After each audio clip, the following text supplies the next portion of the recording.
Hey guys, this is Matt Core from Ctrl+Paint.com, and today let's sketch cups.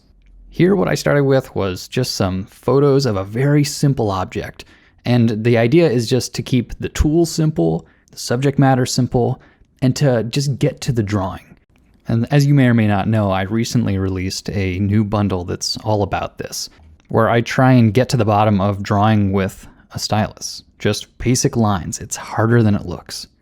And so the tools I'm using right here are included in that series. And what they're supposed to replicate are basic, cheap tools that you might use at art school. Simple charcoal, that kind of stuff. And as you see me drawing this cup, the goal is not to replicate the look of charcoal just for the sake of sort of tricking the audience. The goal is actually the same one that I had at art school, which was if the tool is really, really simple, the technical stuff doesn't get in the way. Instead, what you're focusing on is just capturing what you're looking at. It kind of strips away the complexity. Now sure, I am switching back and forth between the brush tool and the eraser tool, but at its core, using these brush presets allows me to sort of skip some of the technical stuff, to not think about the brush diameter and how much opacity I'm using. All that stuff is set up ahead of time. As you see me make a number of these drawings, it really highlights how streamlined this process is. I got everything set up ahead of time, and when you replicate an assignment like this, I encourage you to do the same. So I have all my photos ready to go, they're the right size, and I just don't have to fuss around with any of the setup stuff. The other thing I'd mention about this particular subject is that I've chosen something that's sort of deceptively simple. Yes, it's a basic drinking mug, but what that means is it has a lot of ellipses, and the ellipses become very important. The accuracy and the degree of these ellipses is what will make or break the drawing.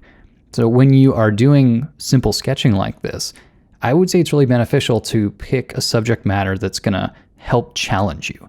Like, I didn't just take a picture of the cup, I took pictures from a bunch of different angles. There's not a lot of elements in the image, so each of them matters a lot. The relative size and scale of the top of the cup versus the handle, these things will be very obvious if I get them wrong. But on the other hand, I'm not spending a lot of time on these images. I'd consider these gesture sketches, which means the goal is to capture the essence as quickly as you can, and then to move on and do another one. Part of what makes that possible here are the tools being sort of streamlined. Part of it is that I am using temp layers in order to have a little extra layer control when I need it, but then I'm flattening down pretty liberally. All right, so let's do another one, and this time I'm gonna do a really high angle.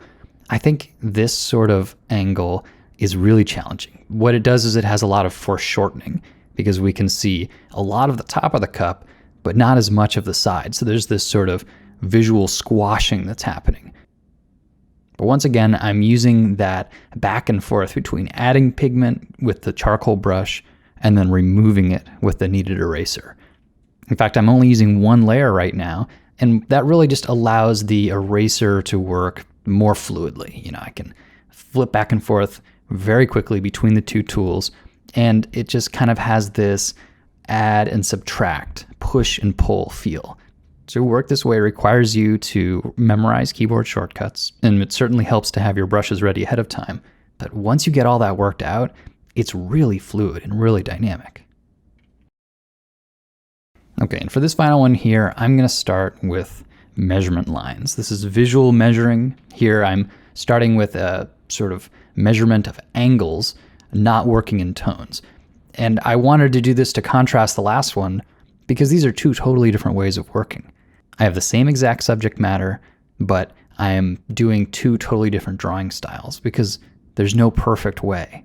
There's always two different ways to handle the same drawing. And so if you're practicing, it's a really good idea to practice different approaches.